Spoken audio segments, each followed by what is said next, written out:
before we do that, we would be remiss to not talk about Khamzat versus Robert Whittaker, because a lot of discussion in this episode has been about Izzy versus DDP. Right. And Khamzat versus Whittaker was made, and the timeline is going to match up perfectly with the winner of this fight. So, we do say that Sean Strickland deserves that rematch, but you got to think it's not always fair in the world of UFC and MMA. The world of what have you done for me lately? If Khamzat Chimaev can get out there and finish Robert Whittaker, I think they'll probably thrust him into the next title shot. However, Robert Whittaker is no easy night of work. And I don't know how many times Robert needs to show that before people realize it. But like Ikram Aliskerov, everybody thought that he was going to just beat Robert Whittaker. I mean, not everybody, but most people thought that he was going to get the jump on Bobby Knuckles. He was the favorite. And Robert just lit him up. Yeah. He made it look easy. His striking was, levels above that of Aliskerov. And Aliskerov's got a bright future. He's going to be a good fighter.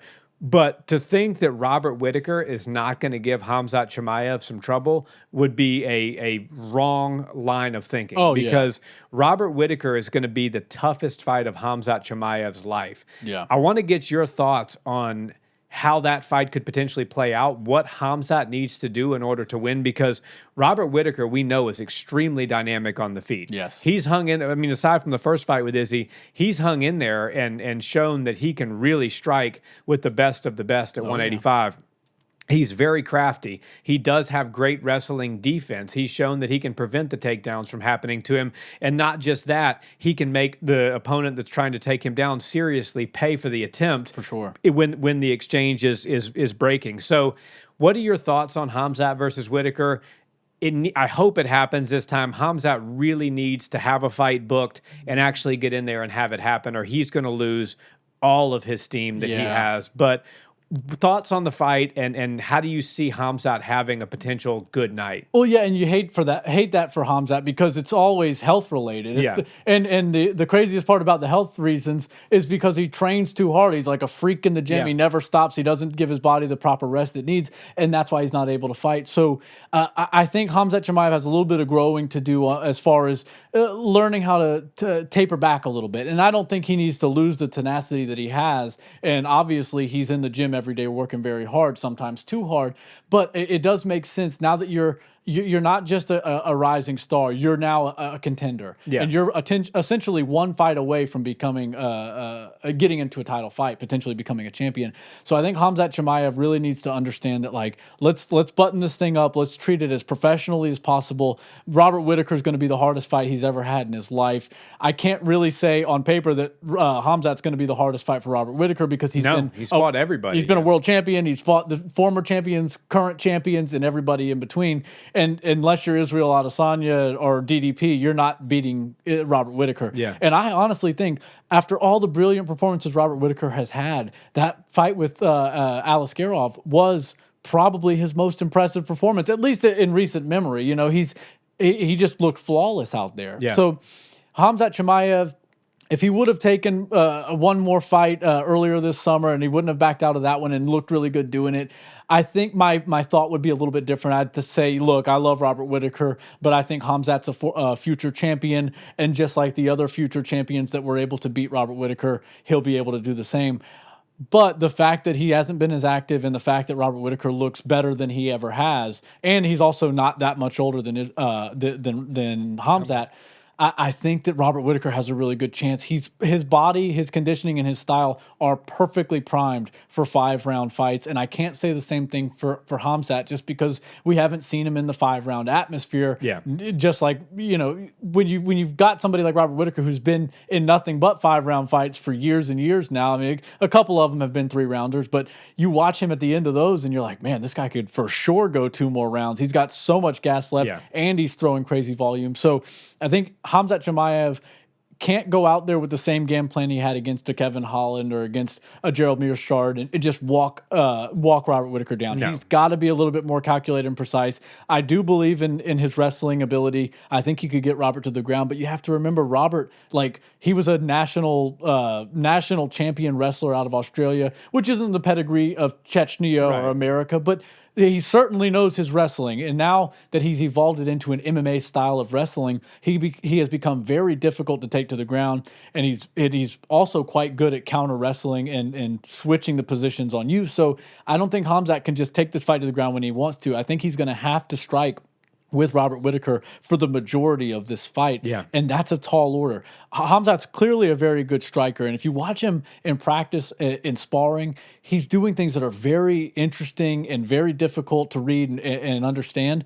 But when he goes out in the fight, he sort of puts the extracurriculars to the side and sticks to fundamentals, but his volume isn't quite the level of Robert Whittaker's. Yeah. Robert does come at you with all sorts of weapons. He'll throw crazy kicks. He'll slide in with some up elbows and whatnot. He's very good in that karate stance, which is ultra bladed and not great for leg kicks, but I don't think he has to worry about Khamzat chopping his calves or his legs all that much. Khamzat likes to throw his hands to set up his shots.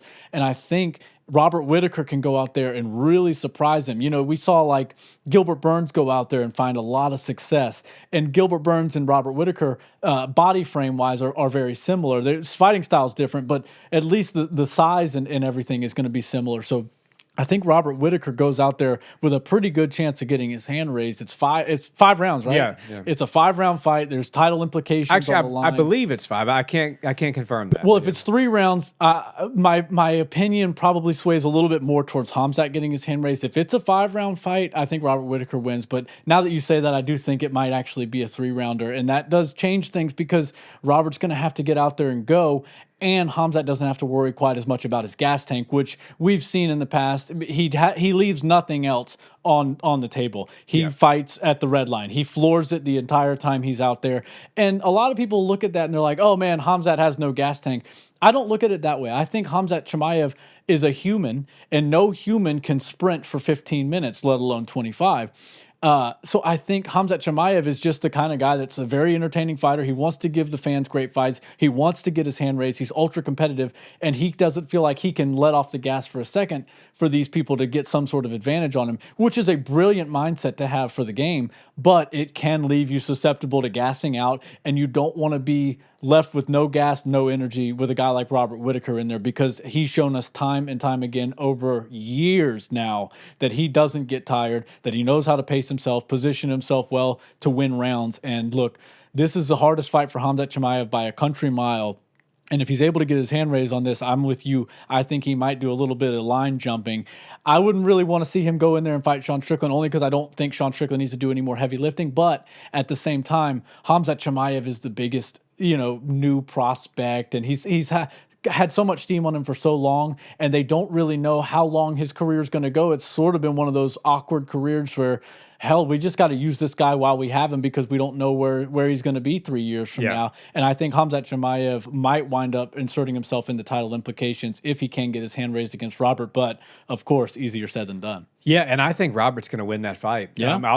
I won't bury the lead. Let's go. My prediction's Robert Whittaker because, look, Gilbert Burns, you had success. Oh, yeah. Gilbert Burns has spent most of his career at 155. Robert Whittaker, yes, Robert Whittaker fought at 70, but he saw the most success. He became a champion at 185. Right. You're talking about guys that had the bulk of their careers 2 weight classes apart from each other. Mm-hmm. And I know that Robert's not the biggest, 185er on the planet, but he's very crafty. He's a vet, and he's very strong. And his speed is crazy. Yeah, and Khamzat, yes, he is multidimensional when you see him on the pads and see him in the training room. But as you said, when he gets in a fight, it's 1s and 2s. He uses boxing to set up his shots. He throws kicks every now and then. I've seen him do one crazy thing where he threw a head kick and then turned it into a double leg, which is a brilliant and very bizarre sequence to do. They definitely don't teach that in most MMA classes. Yeah. Try that on a heavy bag and just see how difficult it actually is to get your foot all the way up to the top where the head would be and then back in place to then run your feet and shoot a shot. Yeah, he's supremely talented. Yeah. But Robert Whittaker's a true veteran of the sport. Yeah. He knows how to win rounds. He knows how to work that anti-wrestling game. He knows how to make opponents pay when they shoot in on him and don't get the takedown. Right. And he's also very composed on the ground. Robert Whittaker's been taken down before. He's been able to keep himself composed and get himself back to his feet and, do well. So I think Khamzat Chimaev is going to have a lot to deal with on the feet. Yeah. And his success in proving my prediction to be an incorrect one is going to be whether or not he can hold Whittaker on the ground. Yeah. He's got to get him there, and he's got to hold him there. I think if this fight is a stand-up fight, Robert cleans him up. Yeah. I think those uppercuts he was landing on Alaskarov, the shot selection when he had him hurt, those high kicks from close range, chopping the leg, that in and out karate stance. I don't think Khamzat is even remotely close to Whittaker as far as striking is concerned. Fair. And I think that Khamzat's best chance is just massive damage on the ground. Yeah, he's got to throw a lot. And one thing I'll add to that, because I think you're spot on with that point. I think Khamzat Chimaev, like we said, we were discussing the gas tank. He gives it all he's got.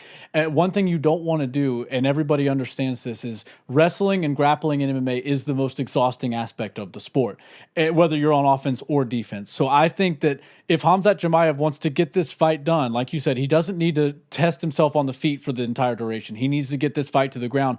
But don't just sit for position. I think you need to work serious damage with striking and ultimately start looking for submissions quickly. Because if you hold somebody for 5 minutes, and like you said, there are Robert Whittaker who can stay composed in the fire of a grappling exchange, then you get up after that round ends and you start round two, and now your arms are tired, and now you can't throw your volume like you want to. And now maybe you were trying to put some hooks in with the legs, and you've been doing some leg wrestling with him, and you're trying to figure out how to position yourself. You could wind up getting very gassed, and your opponent, who was losing the round and on the bottom, is saving his energy for when they get back on the feet and go for that exchange. So yeah, that's a risky thing. I think if Khamzat takes it to the ground, he's got to look for those finishes quickly. Yeah, interesting. Do you have an early prediction, or are you not going to make it yet? Yeah, I think Khamzat Chimaev wins, and if it's 3 rounds, I don't rounds definitely favors him. I don't see Robert Whittaker getting finished by him, because I don't think his striking is dynamic enough.